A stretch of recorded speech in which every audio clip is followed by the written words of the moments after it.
I came here in 2008. My dad was already here because, as you already know, that Iraq has always had political problems. So he decided that, it was just too dangerous for me and the rest of my family to stay there.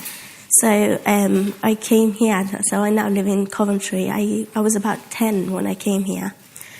So, as you all already know, that, the Islamic State, they've shattered so many lives in Iraq and Syria. And, the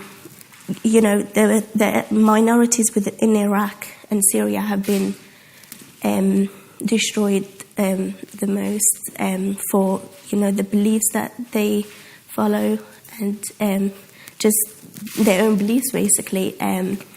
So I just, what they've done to these women, to these minorities, like torturing them. The minorities like Yazidi have had to face torture and rape, and women and girls going through this terrible abuse from them. And,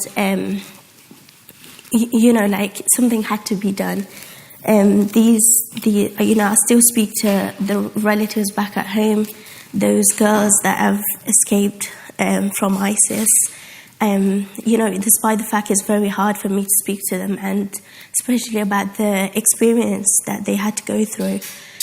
So, I do manage to speak to them, and they told me that, this horrific story and experience that they had to go through, and, something has to be done for them to recover, because they don't have the voice that I have, because I'm in Britain, and they're in Iraq, and it's hard to get your message out there, your voice out there. So I just understood that and decided that I had to be that voice for them, and I had to do something about it. So just after I finished my first year of A-levels, I decided that I should just do something about it, and I set up a petition on change.org, and basically, just to get the government to take action on what was happening, provide the psychological support to these girls and women who have been, going through this trauma of what had happened to them.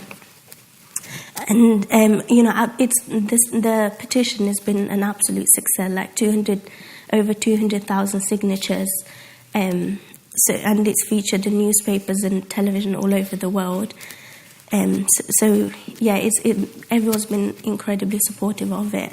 So just recently, I went to the Westminster and Houses of Parliament to discuss this campaign with Desmond Swayne, the Minister of International Development, and he was actually very sympathetic about it and showed great sympathy and listened carefully to what I had to say. So he did mention and state that he would discuss this further and, respond to that petition.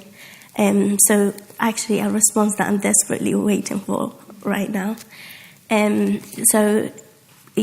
just waiting for that now. I just hope that, he does something to give hope back to these girls and to ensure that the money that's going to that is being spent in Iraq is going to those people that are in desperate need of it, these vulnerable people who don't have a voice left. And I want these girls to not just, because they are the ones that know about my campaign are very hopeful that I will make a difference to their lives, and I just don't want to let them down. That little hope left in humanity, I want to help and achieve what I can do for them, what I aim to do for them. I just hope Desmond Swayne, does something about it.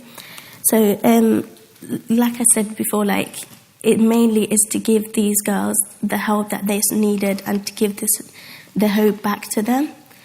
So, I'm very thankful, and it's the support that I've received. It means an awful lot to me, and those 200 signatures, and even events like this here today has encouraged me and gave me the strength to keep on going, to achieve the aim that I'm willing to achieve.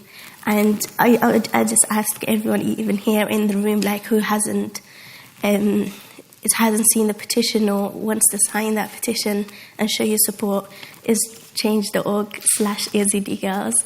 And thank you very much.